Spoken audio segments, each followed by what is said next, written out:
여러분, 신앙에 있어서 가장 중요한 것, 또는 가장을 빼더라도 신앙에 있어서 중요한 게 뭘까요? 속으로 대답하세요. 신앙에 있어서 중요한 게 뭘까? 보통 이렇게 질문을 하면 사람들은 기도 또는 전도 아니면 말씀을 읽는 것, 이런 식으로 대답을 합니다. 그런데 신앙이라는 것 자체는 믿음이라는 것이라서 질문을 조금 다르게 해보면 이렇게 할 수 있겠죠. 여러분, 당신이 믿는 믿음 가운데 가장 중요한 것은 무엇입니까? 라고 하면, 이전에 신앙에 있어서 제일 중요한 게 뭡니까? 라고 물으면 우리의 행위에 좀 더 초점을 맞춰서 대답을 하거나 그렇게 한단 말이에요. 그런데 믿음에 있어서 가장 중요한 게 뭐냐? 그러면 믿음의 내용에 대해서 고려하게 됩니다. 왜 이런 일이 일어나느냐 하면, 우리는 신앙이라는 단어 안에서 행위에 좀 더 초점을 맞춰서 내가 무엇을 어떻게 할 거냐에 대한 것에 초점을 맞춰서 이해하는 일이 대단히 많습니다.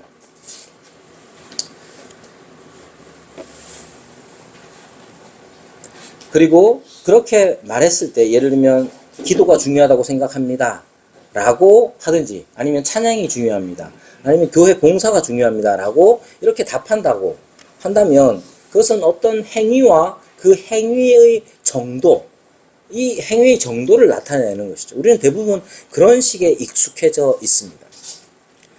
그러나 방금처럼 단어를 바꿔서 믿음에 있어서 중요한 건 뭡니까? 라고 묻는다면 우리는 쉽게 믿음의 내용에 대해서 떠올리게 되는 것이죠. 즉, 믿음이라는 건 이 모든 걸 다 포함합니다. 믿음이라는 것은 믿음의 내용과 더불어 그 믿음이 가져다 주는 우리 삶의 태도와 반응까지도 다 포함하는 게 믿음이고 신앙인 거예요. 그런데 우리는 어찌 보면 약간 한쪽으로 치우쳐 있어서 행위를 중심으로 해서 내 신앙이라는 걸 판단할 때가 많다는 걸 보게 되는 것이죠. 자, 여러분, 그러나 우선적으로 중요한 건 믿음에 있어서 믿음의 내용입니다. 그러면 믿음에 있어서 내용이라는 게 중요하다 했을 때, 믿음의 내용에는 여러 종류, 여러 내용들이 있을 것 아니에요? 그래서 이 믿음의 내용 안에서도 아주 근본적이고, 아예 토대가 되는 중요한 믿음이 있고, 아니면 그렇게 중요하지 않은 믿음의 내용도 있습니다. 대표적으로 이런 거예요. 크게 중요하지 않는 믿음의 내용, 뭐가 있느냐 하면 교회, 정치, 제도 같은 거예요. 우리는 교단이 어디예요? 장로교 합신입니다. 교단까지는 아니더라도 우리 교회는 장로, 교회, 정치, 체제를 따르는 교단이에요. 그럼 그것만 있는 게 아니에요. 감리교도 있고 성결교도 있고 이렇게 다양하게 있단 말이죠. 그래서 물론 저는 장로교단, 장로교회, 정치, 제도가 가장 성경적이라고 믿긴 하지만, 내가 믿는 이 믿음의 내용과 감리교도들이 믿는 교회 정치에 관한 그러한 믿음의 내용, 차이가 있잖아요. 그런 차이들은 사실 엄청나게 중요한 차이는 아니에요. 이때 가장 중요한 차이, 가장 근본이 되는 믿음의 내용이라는 건, 요 믿음의 내용을 다르게 믿고 있다면 그건 이단이 되는 정도의 믿음의 내용을 말하는 겁니다. 달라서는 안 되는 게 있어요. 교회 정치 제도 자체는 다를 수 있어요. 회중교회, 아니면 성결교, 교회 정치 제도, 또는 감리교 교회 정치 제도 다를 수 있죠. 그러나 감리교든 성결교든 달라서는 안 되는 아주 결정적이고 중요한 믿음의 내용이 있단 말이에요. 이게 다르면 이단이라고 부르는 겁니다. 그게 뭐가 있겠어요? 대표적으로 예수님이 누구냐? 예수님이 어떤 분이냐 하는 거예요. 예수님은 하나님이시다. 여러분 맞습니까? 맞나? 대답을 해야지. 그렇지. 예수님은 하나님이세요. 그러면 여러 교인들, 신자, 기독교 신자라고 스스로 생각하고 고백하는, 말하는 사람들 중에 모든 사람들이 다 예수님은 하나님이십니다 라고 믿었냐? 그렇지 않다. 그렇지 않다고 믿는 사람들도 있단 말이에요. 예를 들면 예수님은 그저 인간의 모범, 모델로서의 인간으로서 예수님을 믿는 사람도 있단 말이죠. 예수님이 하나님이신데 하나님으로서 사람이 되셨다. 우리는 이것을 믿습니다. 중요한 일이죠. 그런데 어떤 사람들은 예수님은 사람일 뿐인데 그의 행위와 그의 가르침이 숭고하여서 결국 신의 반열에 올랐다. 사람들이 그렇게 믿기 시작했다. 라고 말하는 사람도 있단 말이죠. 여러분 성경에 대해서 여러분들이 어떻게 믿습니까? 성경에 대해서 이것은 그저 히브리인들, 어느 민족의 역사일 뿐만 아니라 그들이 그 역사 속에서 경험하여서 그 역사적 경험을 통한 신의 감각, 아니면 신적인 경험들에 대한 고백. 뭔 소리 하는지 들어봐. 그렇게 성경을 이해하는 사람들이 있단 말이죠. 우리는 어떻게 믿습니까? 성경은 하나님의 계시의 말씀이다 이렇게 믿는단 말이에요. 그래서 믿음이라는 것을 생각할 때에 믿음에 있어서 중요한 게 무엇입니까? 라고 하는 이 질문은 우리가 믿는 내용이 아주 중요한, 그래서 토대가 되는 믿음의 내용이 있고, 그렇지 않고 그저 다름을 인정해 줄 수 있는 믿음도 있단 말이에요. 그리고 이러한 신앙의 내용은 그냥 아는 것으로 그치는 게 아니라 그에 따른 태도와 반응으로 나타나게 되어 있습니다. 하나님을 향해서든 아니면 형제, 이웃을 향해서든 우리가 취하는 태도와 행위가 어떤 믿음의 내용을 따르는 것인지를 파악하는 게 중요합니다.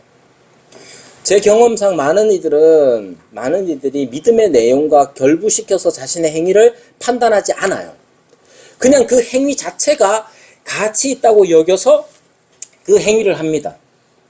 대표적으로 이런 거죠. 여러분 기도합니까? 안 하죠. 자, 기도 잘 안 합니다. 자, 근데 기도를 안 하고 있는 자기 자신을 만족해 하는 사람은 여기 아무도 없을 거예요. 기도해야 됩니까? 안 해야 됩니까? 네, 해야 되죠. 자, 왜요? 왜 해야 됩니까? 중요한 건 그거예요. 기도를 해야 되죠. 왜 해야 됩니까? 내가 왜 해야 되냐? 기도는 중요하지. 중요한 거니까 해야지. 그게 우리가 믿는 믿음의 내용, 믿음의 대상이 되시는 하나님과 결부시켜서 이 기도라는 행위를 하는지, 혹은 이해하고 있는지를 점검할 필요가 있단 말이에요. 하나님 어떤 분이에요? 정건아, 하나님 어떤 분이시지?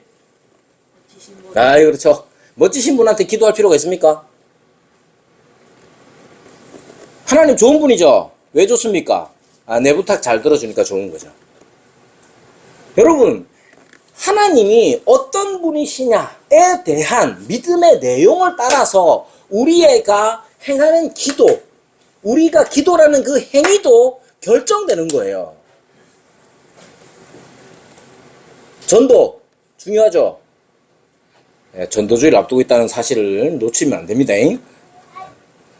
전도 중요하죠. 왜 중요합니까? 목사가 저마에 핏대를 세우는데 중요하죠. 뭐 이런 겁니까? 하나님에 대한 우리의 믿음의 내용과 전도가 어떻게 연결되는지를 잘 이해하지 못한 채로 그냥 교회에서 전도가 중요하다니까.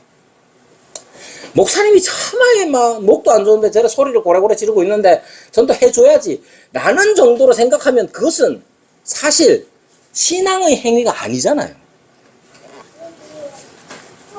우리가 기도를 하든 혹은 전도를 하든 혹은 헌금을 하든 그것이 가치 있다는 걸 우리가 어떻게 알아야 하느냐 하면 우리가 믿는 하나님과 관련지어서 그 믿음의 내용을 따라서 그 행위를 하는지 점검하고 그 가치를 판단할 수가 있는 거예요. 그리고 이것은 평생에 걸쳐서 해나갈 일인 것이죠. 오늘은 우리가 믿는 믿음의 내용 중에서 가장 중요하다고 할 수 있는 한 가지를 생각해 보려고 합니다. 그것은 뭐냐 하면 앞서 말씀드린 대로 만약에 이 부분에 있어서 다르게 말한다면 그것은 이단이에요. 그만큼 중요한, 이단에게 구원이 있어요, 없어요? 이단에게는 구원이 없습니다. 그래서 이단인 거예요. 지금 여러분, 제가 지금 설교로서 여러분께 말씀드리고자 하는 이 성경의 진리의 말씀, 그것은 너무나 중요해서 이것을 제대로 알지 못하고 믿음을 고백하지 않는다면 그것은 이단이며 이단에게는 구원이 없어요. 그게 뭐냐? 삼위일체입니다.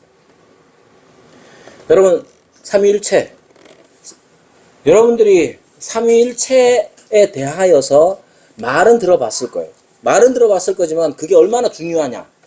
그것이 삼위일체 신앙이라는 것이 얼마나 중요하냐를 생각할 때에 만약에 여러분들이 삼위일체에 대한 신앙을 제대로 가지고 있지 않다면 그것은 구원 얻은 믿음이라고 할 수가 없는 겁니다. 자, 삼위일체 하나씩, 글자 하나씩 하면 삼은 뭐냐? 셋이라는 뜻이죠. 위는 뭐겠어요? 위라는 것은 영어로는 person, 위격, 인격. 그래서 삼위라는 것은 세 인격, 세 위격이 계시다 하는 거예요. 여기 몇 사람이 있습니까? 라고 하면 뭐 둘레, 여섯, 여덟, 열, 뭐 해가지고 30명 있습니다. 라고 하는 거겠죠. 30명이 있다고 칩시다. 그것은 각 위격, 각 인격의 존재, 구별된, 혼합되지 아니한 구별된 한 존재 해서 30명이 있다고 하는 거예요. 그러면 얘네 둘이 닮았죠? 이름도 닮았어요. 박하민, 박하진. 닮았죠? 생긴 것도 닮았어요. 그럼 얘네 둘이 하나다 이러면 하진이가 기분이 엄청 나빠할 거라. 왜? 하진과 하진이와 하민이는 이름만 다른 게 아니고 존재 자체가 달라요. 같지 않아요. 구별되죠. 세 위격, 삼위라고 하는 건 이렇게 구별된 위격의 하나님이 세 분이 계신다는 거예요. 그리고 일은 하나라는 뜻이고 체는 몸이라는 뜻인데 존재를 의미합니다. 그러니까 세 위격, 세 인격의 하나님이 한 분이시다라는 의미가 삼위일체라는 뜻입니다.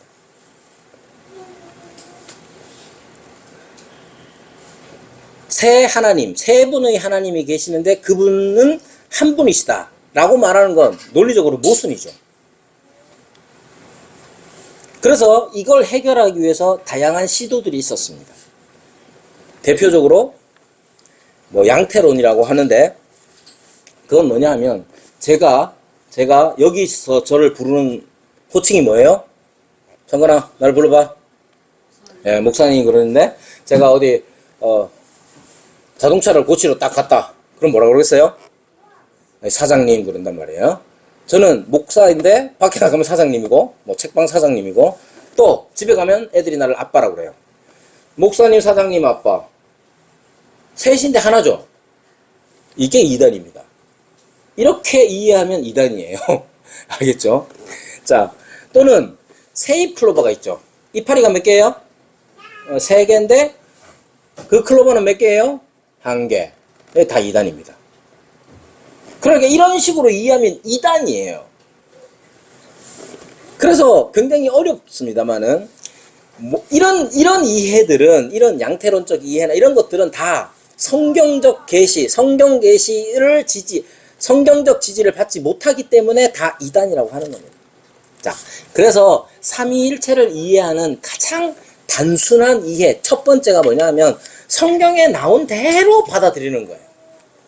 성경에 어떻게 나왔느냐 하면 성부, 성자, 성령. 성부와 성자는 같아요, 달라요? 다릅니다. 성자 하나님, 예수님께서 내가 내가 네 아버지다 이렇게 말씀하신 적이 없잖아요. 그죠? 성부와 성자는 달라요. 구별돼요. 혼합되지 아니하고 구별된단 말이에요. 성부와 성령도 구별됩니다. 성자와 성령도 구별되고 성령과 성부도 구별되고 혼합되지 아니하는 하나님이 몇 분이 계시냐? 세 분이 계세요. 그런데 그 각 성부와 성자와 성령 하나님은 각각의 존재와 능력에 있어서 차이가 없어요. 어려운 말인가? 자, 성부 하나님은 전지, 모든 걸 아시고 전능, 모든 걸 하실 수 있죠. 성자 하나님은 어때요? 성자 하나님도, 성령 하나님도 다 전지하시고 전능하십니다. 그래서 이 성부와 성자와 성령 이 각 위의 하나님은 다 하나님이시고, 그래서 구별되되 혼합되지 아니하시는 분이에요.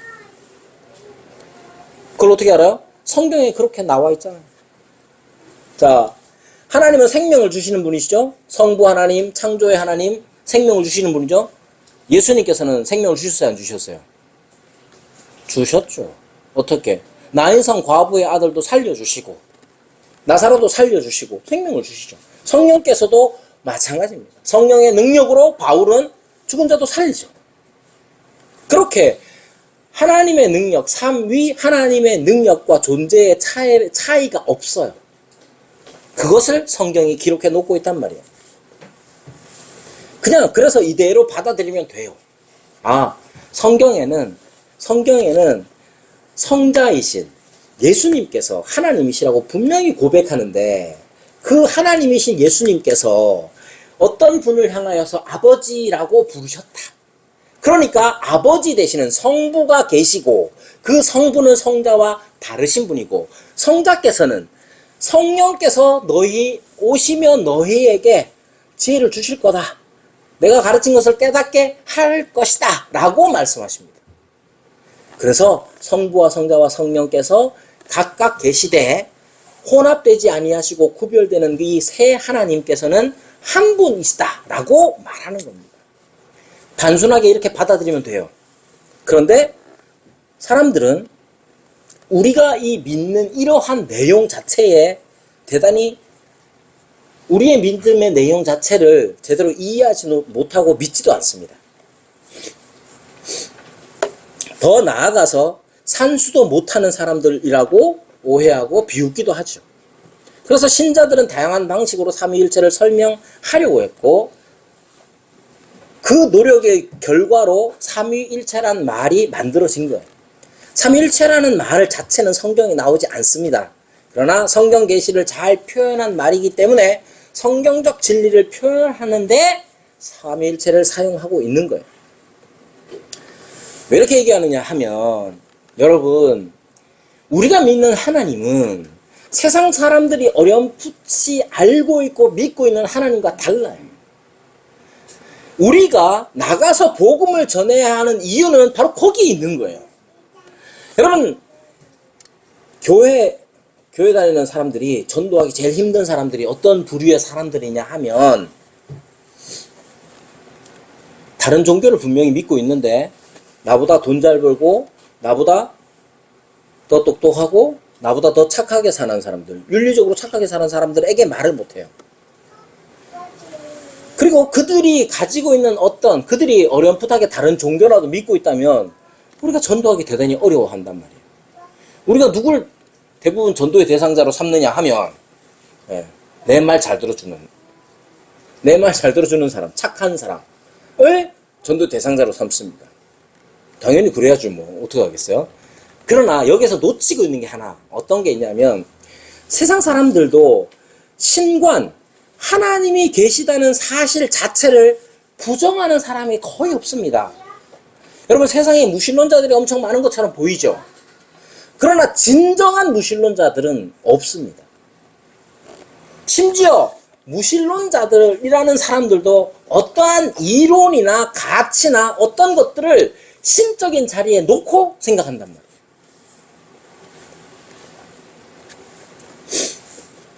그래서 그들이 생각하는 하나님이 그들이 생각하는 신관, 세상 사람들이 생각하는 그 신에 대한 특징들도 살펴봐야 돼요. 여러분, 세상에 사는 많은 사람들이 교회 안 다니고 기독교 신앙을 안 가지고 있다고 해서 그들이 신 존재 자체를 부정하거나 그렇게 살아가는 사람이 거의 없습니다. 철저한 무신론자들은 거의 만나기가 어려워요. 그럼 그들은 무엇을 믿고 있느냐 하면 크게 세 가지로 얘기할 수 있습니다. 첫 번째는 어떤 신이 진짜로 있다고 믿는 사람들이 있어요. 근데 이게 여기서 나누면 어떤 신이 있다고 믿는 사람들 중에는 여러 신이 있다고 생각하는 사람들, 예를 들면 귀신 같은 여러 신들이 있다고 생각하는 사람들이 있고, 또 어떤 경우에는 신이 최고의 신이 있고 그 밑에 하이라키를 그리면서 그 밑에 좀 더 덜 된 신, 이런 신, 최고의 신을 믿는 종교도 있습니다. 그리고 불교 같은 경우는 뭘 믿느냐면 신적 원리를 믿어요. 신적 원리를 믿는단 말이에요. 그래서 그들이 생각할 때에 이 신적 원리라는 것은 존재 자체가 꼼짝도 못하고 거기에 얽매여 있는 거죠.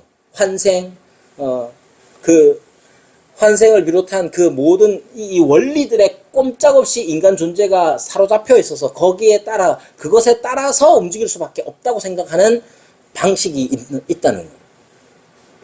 여기서 하나 특징이 뭐냐면 삼위일체라는 신관, 세 하나님이 계시되 이 세 하나님이 한 분이시다 하는 이 신관은 사람이 만들어낼 수 없는 신관입니다. 그래서 오직 삼위일체 하나님에 대한 신앙은 기독교에만 있는 거예요.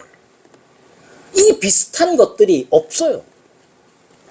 삼신을 믿는 종교는 있을 수 있지만 삼신이 하나다 하는 것을 믿는 종교는 없어요.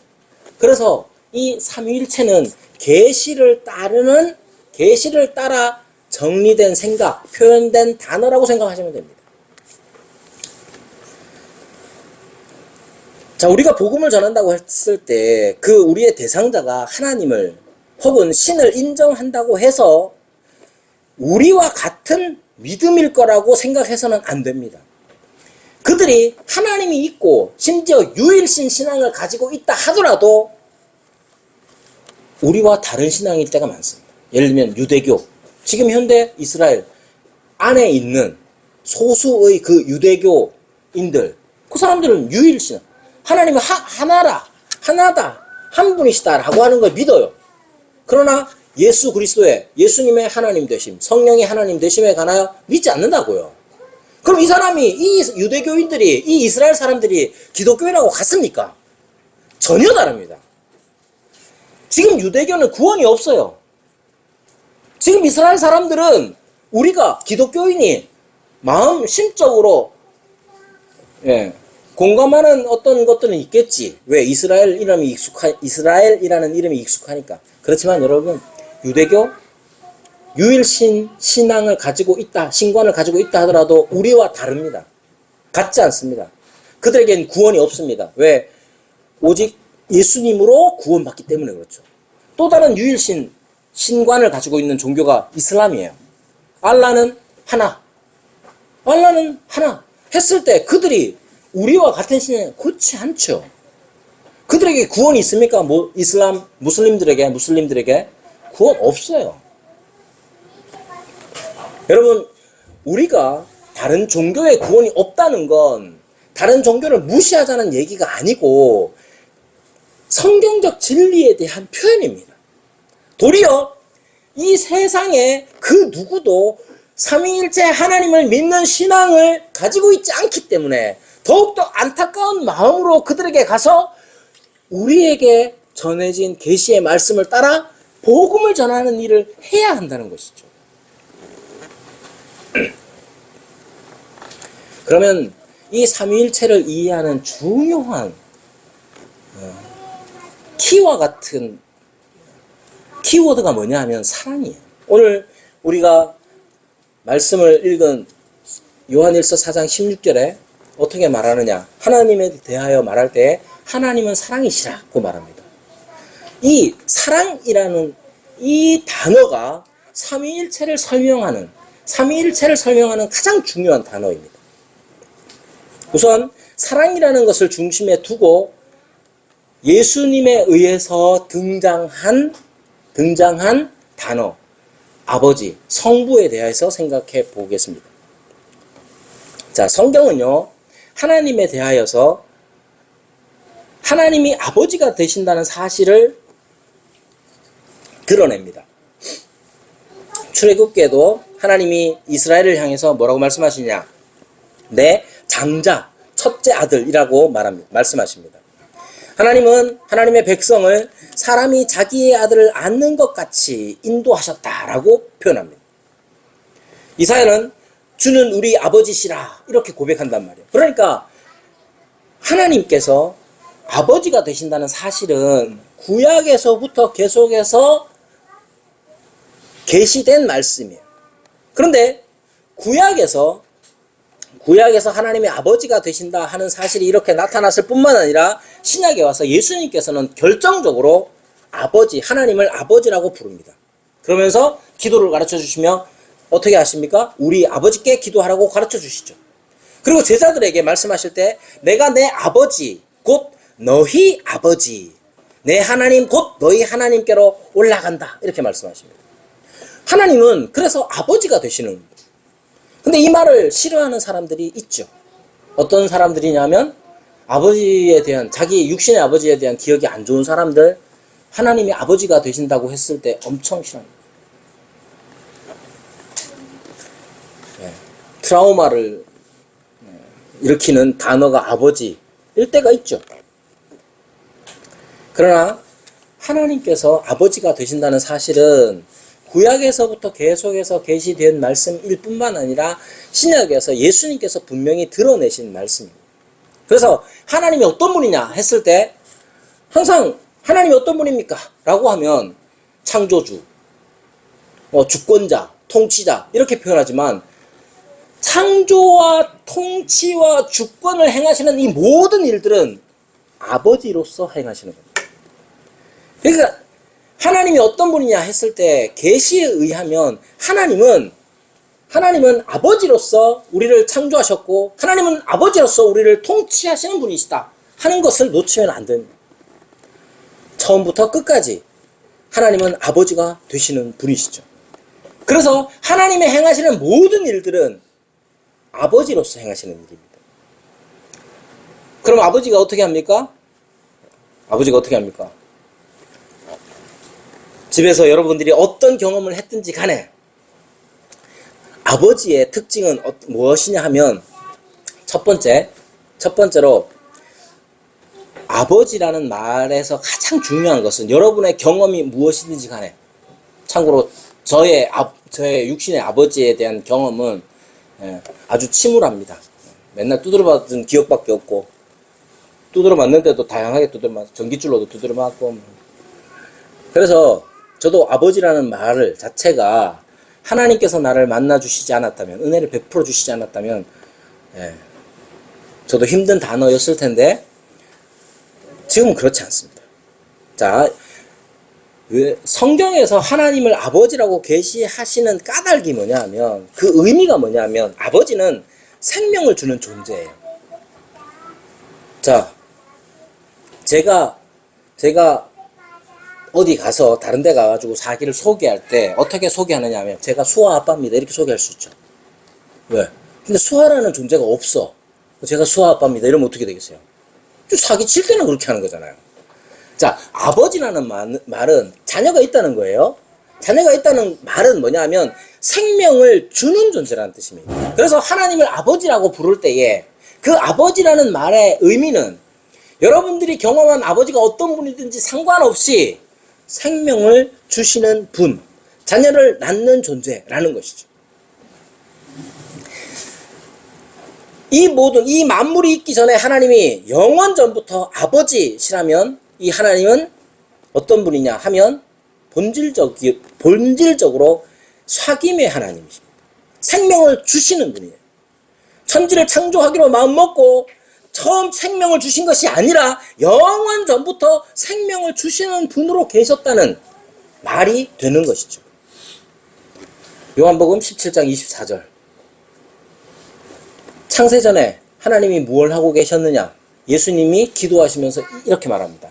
창세전부터 나를 사랑하심으로.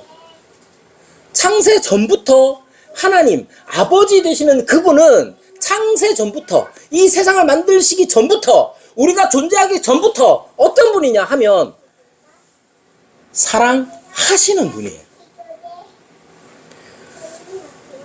그래서 성자께서는 아버지라고 부르는 겁니다.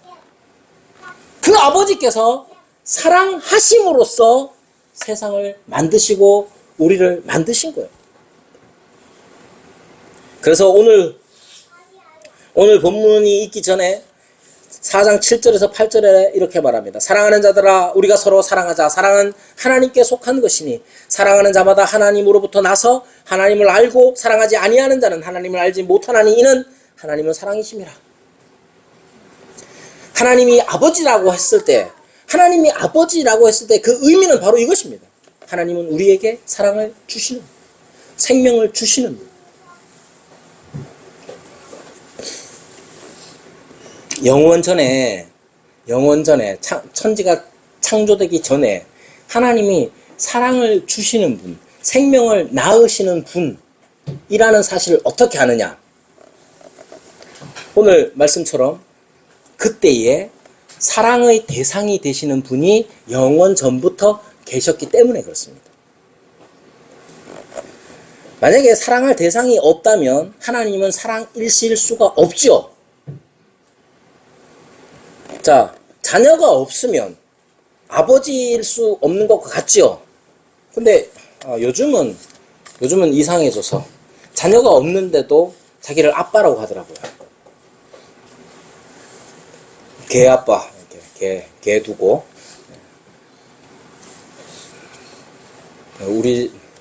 우리 동생도 결혼 안 했는데 누구 엄마로 불립니다. 달봉이 엄마. 개가 달봉인데 그것은 그저 그냥 개를 사랑하는 마음의 표현일 뿐. 여러분, 사랑할 대상이 없다면 하나님은 사랑이시다 하는 말이 성립될 수 없죠. 생각해 보세요. 예수님께서, 성자께서 영원한 분이 아니라면 어떤 말이 되느냐면 하나님은 사랑이시라 했는데 하나님이 사랑이시라는 이 말이 성립되지 않았을 때가 있다고 정의될 수 있는 거죠. 그러면 하나님은 사랑이 아니었을 때가 있게 되는 것이죠. 그래서 오늘 우리가 잘 알고 있는 요한복음 17장 24절의 말씀이 중요합니다. 아버지께서 창세 전부터 나를 사랑하심으로. 하나님은 영원 전, 창세 전부터 아들을 사랑하시는 아버지셨습니다. 창조하시기 전부터 아들을 사랑하시는 존재였기 때문에 하나님의 창조는 사랑의 행위이고 아버지로서 사랑을 행하시는 그 행위였던 것이죠. 그럼 성자는 어떤 분이냐면 창세 전부터 성부의 사랑을 받으시는 분이에요. 이게 중요합니다. 성자 하나님은 앞서 말씀드린 대로 창조의 주가 되십니다. 창조의 하나님이 되시는 분이십니다. 그런데 그 성자께서 영원 전부터 영원히 계시면서 영원 전부터 하나님의 사랑을 받으시는 분이다 하는 것을 기억하셔야 됩니다. 자, 성부만 성자를 사랑하는 게 아니고 성자도 성부를 사랑하시죠. 요한복음 14장 31절에 이렇게 말합니다. 오직 내가 아버지를 사랑하는 것과. 그러니까 아들, 성자 되시는 성자 하나님은 아버지를 사랑합니다. 요한복음 14장 31절에 그렇게 말합니다. 오직 내가 아버지를 사랑하는 것과 아버지의 명하신 대로 행하는 것을 세상으로 알게 하려 합니다. 성자도 성부를 사랑하십니다. 그러나 성경 안에서, 그러니까 성부와 성자는 사랑하시는 관계입니다. 그런데 성경에서는 주로 성부께서 성자를 사랑하시는 것으로 표현하고 성자는 성부의 사랑을 받는 것으로 대부분 표현하고 있습니다. 그것을 성경이 대부분 그렇게 말하고 있어요. 자, 그래서 성부와 성자의 관계는 어떤 관계냐 하면 사랑하시고 사랑을 받는 관계예요. 이것이 중요합니다. 우리가 믿는 하나님이 어떤 분입니까? 사랑의 하나님이에요. 근데 그 사랑의 하나님이라는 말의 뜻은 영원전부터 사랑하시는 분이시자 사랑을 받으시는 분으로 계시는 분이에요. 그러면 어떻게 사랑하시느냐 했을 때 성부께서는 성자를 사랑하실 때 아주 특별한 방식으로 사랑하십니다. 어떻게? 그걸 알 수 있는 게 요한복음 3장 16절 17절에 나옵니다. 예수님께서 세례를 받으시고 세례 요한에게 세례를 받으시고 물 위에서 올라오실 때에 이렇게 말합니다. 예수께서 세례를 받으시고 곧 물에서 올라오실 때 하늘이 열리고 하나님의 성령이 비둘기같이 내려 자기 위에 임하심을 보시더니 하늘로부터 소리가 있어 말씀하시되 이는 내 사랑하는 아들이요 내 기뻐하는 자라. 여기에 성부와 성자와 성령 다 등장하시죠. 하늘이 열리고 하늘로부터 소리가 있습니다. 누구의 소리냐? 성부 하나님의 소리. 성부 하나님의 말씀. 어떻게 말씀합니까? 이는 내 사랑하는 아들이요 내 기뻐하는 자라. 그럼 성령은 그것을 물에서 올라오실 때 그것을 듣는 성자 하나님이 거기 계시잖아요. 성부 하나님은 하늘에서 소리로서 나타나 주셨고, 그런데 이 성부 하나님의 사랑, 성부 하나님의 기뻐하심을 알게 하시는 방식이 뭐냐 했을 때 성령 하나님으로서 성부의 사랑이 성자에게 전달되고, 성자는 성부께서 아버지가 나를 사랑하시고 나를 기뻐하시는구나를 어떻게 합니까? 성령을 통하여서 알게 되는 거예요. 그래서 마태복음 3장 16절 17절이 삼위 하나님에 관하여서 우리가 알 수 있는 중요한 계시가 되는 겁니다. 성부 하나님께서는 성자를 향한 사랑과 그분 안에 있는 기쁨을 선포하십니다. 성령께서는 성자, 예수님, 성자 하나님 위에 임하시는 것을 통해서 그것을 알게 하십니다. 성부 하나님께서는 자기의 성령을 주심으로써 자신의 사랑을 알게 하십니다. 로마서 5장 5절에도 바울은 어떻게 하나님이 성령을 통해서 자기의 사랑을 우리 마음에 부으시는지를 기록해 놓았죠. 성부께서는 아들에게 성령을 주심으로 성자에 대한 자신의 사랑을 선포하십니다. 여러분, 이것이 바로 성삼위 하나님이 사랑이시다, 하나님은 사랑이시다 하실 때의 의미가 되는 거예요. 그러니까 우리가 믿는 하나님은 어떤 분이냐? 존재하심이 사랑이신 분입니다. 삼위가, 삼위께서 구별되시는 그 삼위께서 하나가 되시는 것은 뭐냐 하면 사랑으로서 하나가 되시는 거예요. 우리가 믿는 하나님이 사랑의 하나님이에요. 여러분, 이것이 우리에게 어떤 의미여야 하는지를 생각하고 고민해야 합니다. 삼위일체는 단순히 서로 잘 어울리는 세 사람 정도, 세 인격 정도가 아닙니다. 아니면 삼위일체는 성부, 성자, 성령께서 함께 어울리기로 한 어떤 클럽 같은 그런 말도 아닙니다. 창세 전에 만물이 있기 전부터 성부께서는 성자를 사랑하시고 낳으셨습니다. 자꾸 이 낳으셨다는 말의 의미를, 여러분, 낳으셨다는 말의 의미를 곡해해서 아리우스 같은 사람들은 어떻게 생각했냐? 성부께서 성자를 낳으셨다며. 그럼 성자는 없었을 때가 있었겠네? 그렇게 말하면 안 된다는 거예요. 성부께서 낳으셨다는 것, 표현은 모든 존재가 성부에게서 비롯되는, 성부에게서 모든 존재가 비롯된다는 사실을 가르치는 표현입니다. 성부 하나님이 어떤 분이시냐를 특징적으로 나타내는, 그것을 기술하는 단어가 나으셨다는 의미지, 예수님께서, 성자께서 없었던 때가 있었다는 걸 나타내는 말이 아니다 하는 걸 아셔야 돼요. 성부께서는 영원 전부터 이렇게 사랑하시는 분으로서, 생명을 낳으시는 분으로서 존재하십니다. 성부와 성자께서 어느 날 갑자기 만나서 서로가 얼마나 잘 맞는지 알고 놀라워하고 이런 게 아닙니다.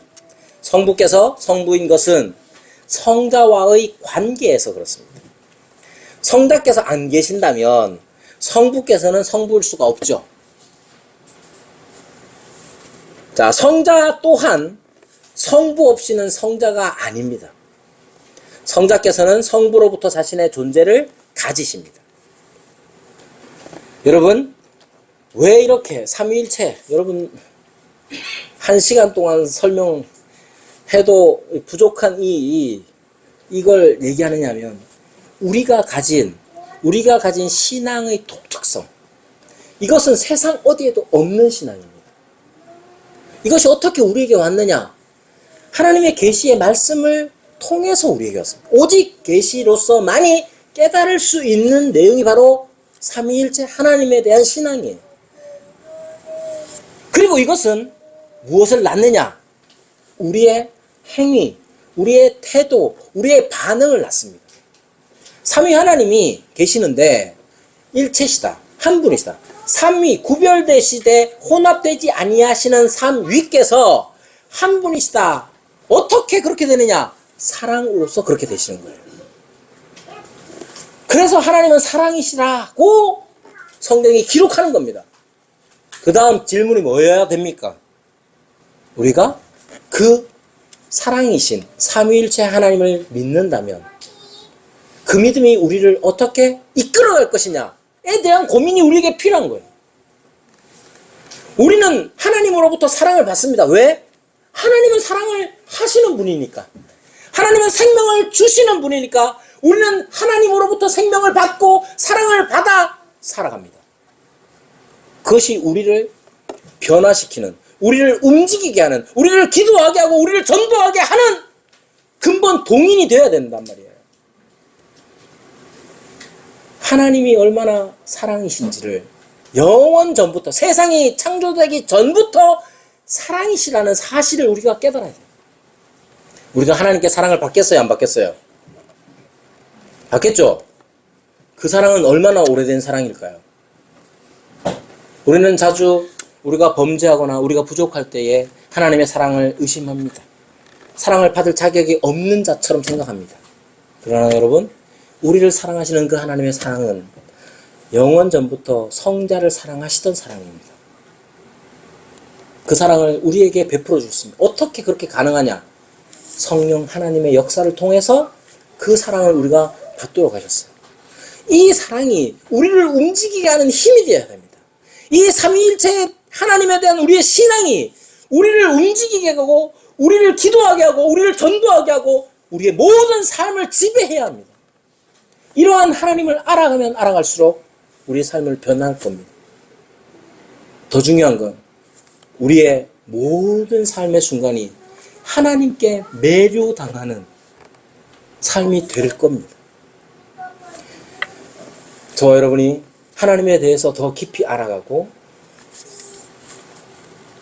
삼일체 하나님으로 인한 즐거움이 가득한 삶이 되기를 바랍니다. 함께 말씀을 생각하시면서 기도하겠습니다.